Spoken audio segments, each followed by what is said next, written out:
Some people might suggest that Meghan Markle really is something of a user, particularly in the friendship stakes. You get picked up, you get used, you get dropped, you know, the sort of thing, chums. And the bottom line really for Meghan is now, how does she sort of validate some of this stuff that she's trying to do? It's really obvious, in fact, just what lacking in true, meaningful friendships that she has on this cookery show. And I'm not attacking her. I'm basically thinking, where were the long-term friends, you know? Where were the people that she could have shared maybe childhood recipes with? What about the people that she talked about in school? You know, the moms now that she talks to, because of course they're all the same age and mothers like her. Remember, there's a lot of things out there that she says that never resonate to the truth. And of course, the ever-evolving door of friendships, literally in the Meghan world, is, well, never ending. Jessica Mulrooney will testify to the fact that if you get anything wrong in her eyes, or you're now not useful, well, then you're out the door, right? But this particular chum really has no idea, in my opinion, just how badly he's been used. As ever, let me explain.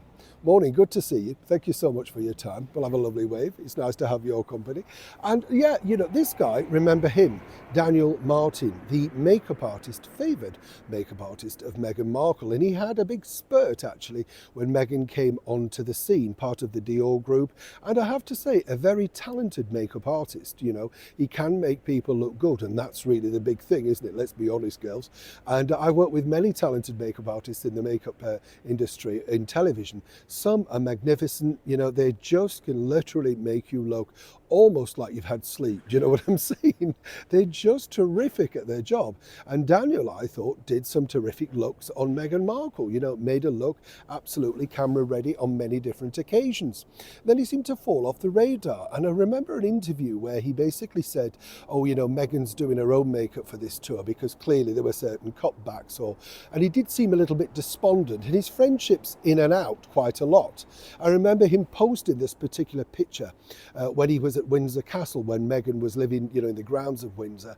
And the bottom line was, he said, oh, you know, I've just had scrumptious avocado on toast and tea with my friend Meghan.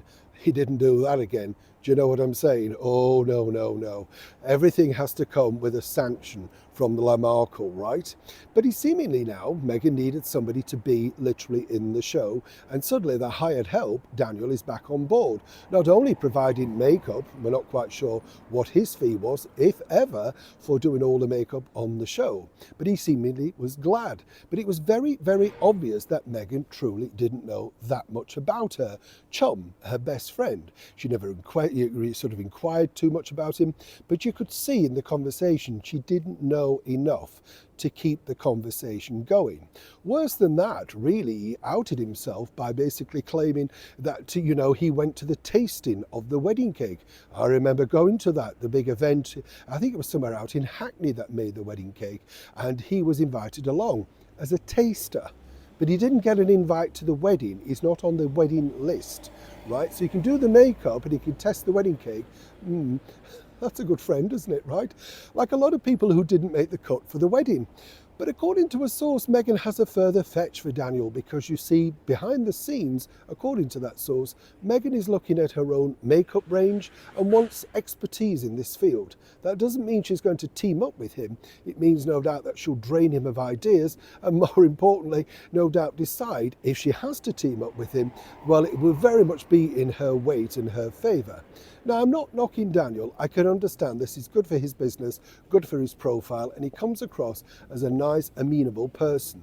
But when you see it very, very clearly, Meghan truly is not exactly the best buddy that he would like to portray for his brand on camera.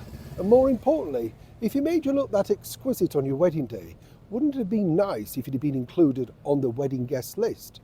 Either way, BFFs don't last too long in the world of celebrity. Neil Sean in the very heart of London.